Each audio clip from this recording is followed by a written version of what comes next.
Hey Jane, comment vas-tu? Alors, ça va?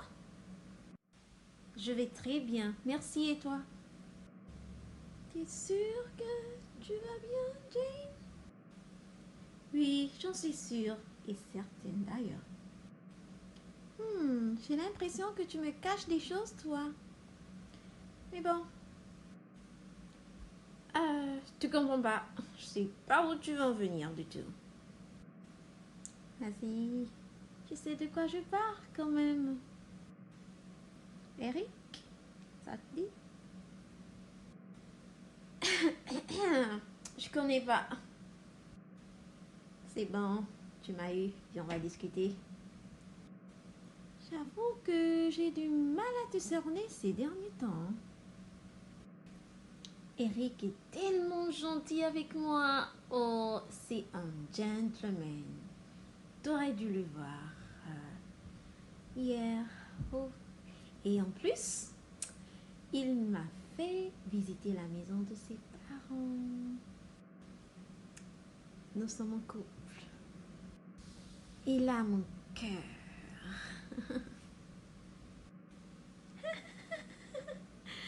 Tu n'es pas sérieuse, Jane. Je suis plus que sérieuse, cocotte. Tu te rappelles de ce que nous avons appris à l'étude biblique cette semaine?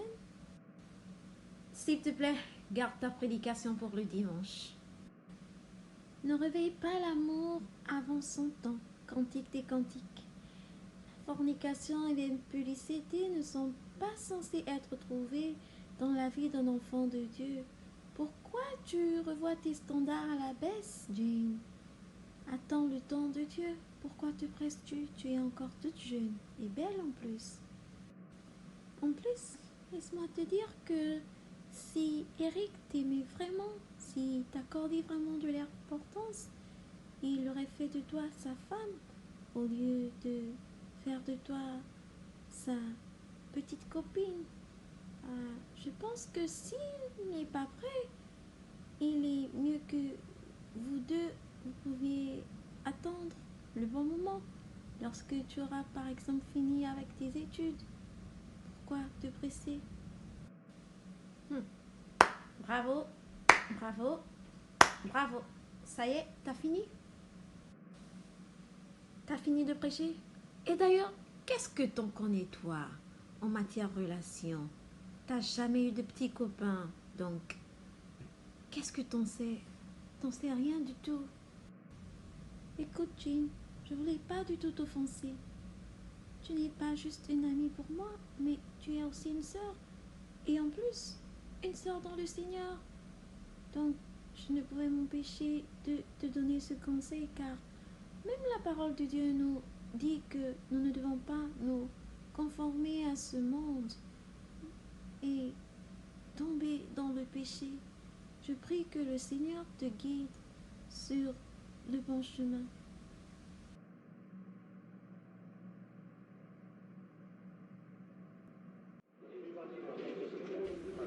J'arrive pas à le croire. Elle est encore en retard. Tout va bien, monsieur? Pas d'inquiétude, ça va. Super. Bonsoir, mademoiselle. J'espère que la soirée s'annonce bien pour vous. J'avoue que jusque-là, rien à signaler. Ce sera la table de minuit. Merci, monsieur. Et c'est quoi le prénom, s'il vous plaît? Richard, mademoiselle. Richard. Merci encore, monsieur Richard. Hey Jane, c'est par ici. Hey babe, je suis finalement là.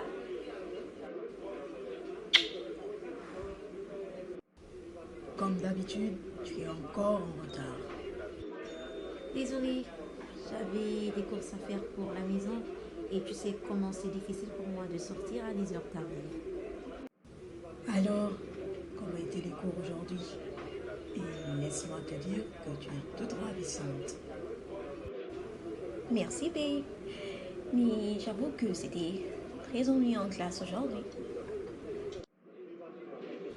Au fait, Jane, qu'est-ce que tu essayais de me dire au téléphone tout à l'heure? Écoute, Eric, la situation est très délicate. Et ce que j'aimerais recevoir de toi en ce moment, c'est ton soutien. Voilà, je suis enceinte. C'est une blague, n'est-ce pas? Pas du tout. S'il te plaît, dis-moi que tu blagues. Je suis sérieuse, Eric. Attends, comment cela est-il arrivé? Tu réalises que je ne travaille pas encore et que je suis très jeune pour être père? Alors là, c'est la meilleure. Il y a quelques mois, tu n'étais pas si jeune pour avoir une petite copine, si je m'en souviens bien. Arrête tes conneries, Jane. Je ne veux pas de cette responsabilité et je ne suis pas prête. Tu ne réalises pas à quel point c'est difficile de prendre soin d'un enfant. Et tes parents, ils peuvent bien nous aider. Et moi qui pensais que je voulais faire du moi la mère de tes enfants. Ta réaction me laisse bien perplexe, Eric. Écoute, Jane, l'argent n'est pas le problème. Et d'ailleurs, si je voulais me marier avec toi, je l'aurais fait il y a bien longtemps. J'ai des plans pour ma vie et je ne suis pas prêt à avoir un enfant maintenant. Tu te débrouilles. Maintenant, laissez-moi vous poser cette question. Avez-vous des plans pour votre vie? Je vous donne quelques minutes pour y réfléchir. Alors, avez-vous des plans pour votre vie? Et laissez-moi vous dire que même si vous avez des plans pour votre vie, Dieu, lui, il a un plan spécial et unique pour votre vie. Et voici ce qu'il dit dans Jérémie 29, verset 11. Je connais les projets que j'ai formés sur vous, dit l'Éternel, projets de paix et non de malheur, afin de vous donner un avenir et de l'espérance. Dieu a un plan spécial pour vous. Ce plan est parfois différent de vos propres plans, de vos propres projets. Et pour cela, il va falloir que vous recherchez le Seigneur afin qu'il vous montre ce plan unique et merveilleux qu'il a pour votre vie. Comme je le disais, Dieu a un plan spécial, unique, merveilleux et parfait pour votre vie. Et pour être à mesure de marcher dans ce plan, il vous faudra accepter son Fils unique, Jésus-Christ, comme Seigneur et Sauveur personnel dans votre vie. Ensuite, ce n'est pas fini. Tout ne s'arrête pas là. Vous aurez besoin de lire sa parole pour qu'il puisse vous éclairer, pour qu'il puisse vous montrer comment marcher dans ce plan merveilleux qu'il a pour vous. Et il faudra obéir à ce commandement en lisant sa parole qui se trouve dans la Bible. Dieu Tout-Puissant, comme mon cœur considère tout l'univers créé par ton pouvoir. Le ciel... N'as-tu pas des plans pour ta vie? Tu es encore trop jeune pour être une mère. Encore moins une femme au foyer. Et profites-en de ta vie. Eric, j'arrive pas à croire que c'est toi qui parles ainsi. Tu sais quoi? Tu sais quoi, Eric? J'ai besoin de temps pour réfléchir. Et je te ferai signe. Hey Jane! Attends Jane! Salut Hermine, comment tu vas? Tu étais dehors pendant tout le cours de maths. Et je me demandais si tout allait bien pour toi. Est-ce que ça va, Jane? T'es sûre que tout va bien?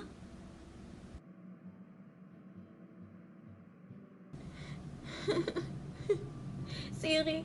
Je comprends pas. Je le comprends plus. Je sais pas. Je comprends pas. Aide-moi, Hermine. Je sais plus quoi faire. J'arrive pas à croire ce qui m'arrive. Eric ne m'aime pas. Il n'a pas été honnête avec moi. J'aurais dû t'écouter, Hermine. J'aurais dû t'écouter, Hermine. Ne pleure pas, Jane. Que s'est-il passé? Raconte-moi. Hermine, j'ai tellement honte de moi. J'ai péché contre Dieu. Je suis tombée dans la fornication. Et j'ai suivi Eric dans son erreur. Et, et maintenant, je suis dos au mur. Et, je suis... Je suis... Maintenant quoi, Jane? Vas-y, dis-moi, parle.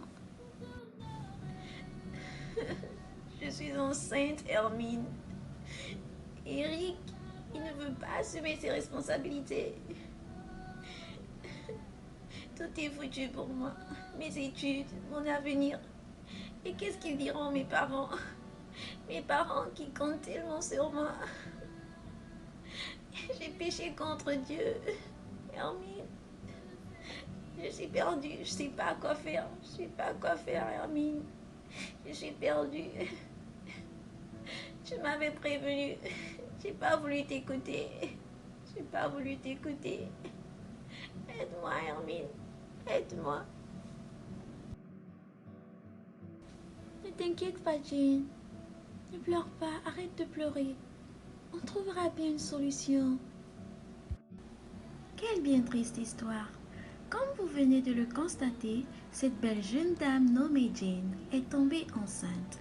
Et beaucoup de jeunes adolescents aujourd'hui se mettent dans des relations copain-copine, parfois par suivisme ou par effet de mode, ne sachant pas que cela ne permet pas à Dieu d'accomplir ce plan merveilleux et parfait qu'il a pour votre vie.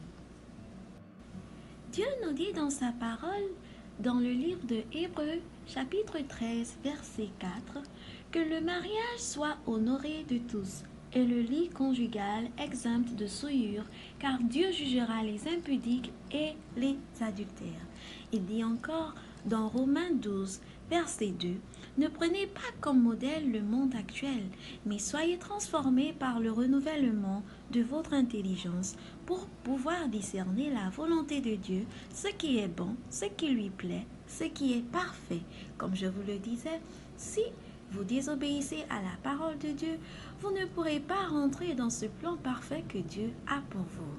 Abstenez-vous de toute tentation afin que vous ne puissiez pas tomber dans le péché. J'espère que vous avez été bénis par ce petit extrait. À nous revoir, soyez bénis. Bye.